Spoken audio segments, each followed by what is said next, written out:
क्या आप जानते हैं कि परमाणु बम के जनक रॉबर्ट ओपेनहाइमर ने परमाणु बम का विस्फोट और उसकी ऊर्जा एक प्रकाशमय थी। उसे देखकर वो चकित हो गए तो उनके मुंह से हिंदू धर्म ग्रंथ भगवद गीता का एक श्लोक निकला। आइए इस रहस्य को समझते हैं कि कौन सा श्लोक था।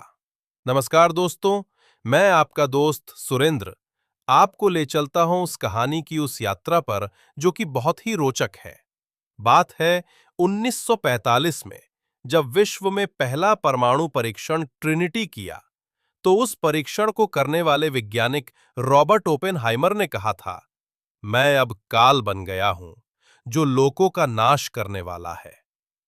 ये श्लोक भगवद गीता से लिया गया है।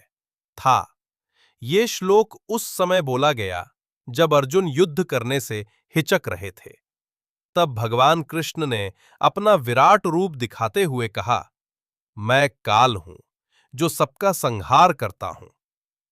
ओपेनहाइमर को शायद यही लगा कि परमाणु बम भी काल की तरह है जो पूरे संसार का अंत कर सकता है।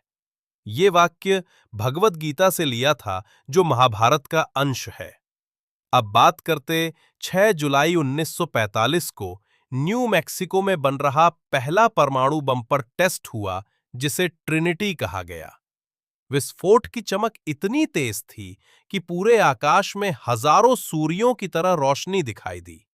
इस विस्फोट ने वैज्ञानिकों में भय की भावना पैदा कर दी थी, खास तौर पर ओपेनहाइमर में।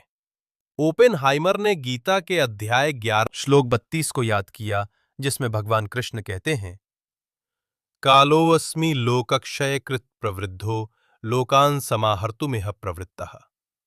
इसका अर्थ है, मैं समय हूं जो लोकों के नाश के लिए बड़ा हुआ है। ओपेनहाइमर ने इसे उस विशाल शक्ति के रूप में देखा जो उन्होंने बनाया था। गीता में कर्म और कर्तव्य की बात कही गई है, जिसमें कर्म करने संबंधी आग्रह है, न कि फल की चिंता करने की। ओपेनहाइमर ने परमाणु बम बनाने में अपना कर्तव्य समझा, लेकिन बाद में इसके विनाशकारी परिणामों से वे मानसिक रूप से बेचैन हो गए। गीता में अर्जुन को भगवान कृष्ण ने युद्ध के लिए प्रेरित किया। इसी तरह ओपेनहाइमर ने भी अपने काम को आवश्यक समझा, लेकिन बाद में वो उस बोझ समझने लगा। ओपेनहाइमर भारत के इतिहास और दर्शन में बहुत गहरी रुचि रखते थे। उन्होंने महाभारत में वर्णित ब्रह्मास्त्र की शक्ति पर अध्ययन किया था। ब्रह्मास्त्र को आधुनिक परमाणु हथियारों के समान माना जाता है क्योंकि इसकी विनाशक क्षमता अपार थी। उन्होंने अपने मिशन का नाम ट्रिनिटी रखा, जो महाभारत में वर्णित ब्रह्मांड के विराट रूप से प्रेरित था। ओपेनहाइमर का जीवन और उनका परमाणु बम बनाना विज्ञान और धर्म के बीच एक रहस्यमय संगम है। भगवद गीता के श्लोक ने उन्हें उस महान शक्ति की जिम्मेदारी और उसके प्रभाव का एहसास दिलाया। तो दोस्तों, कैसा लगा हमारा वीडियो? ऐसे ही इतिहास और दार्शनिक प्रश्नों के लिए हमारे चैनल को सब्सक्राइब करें।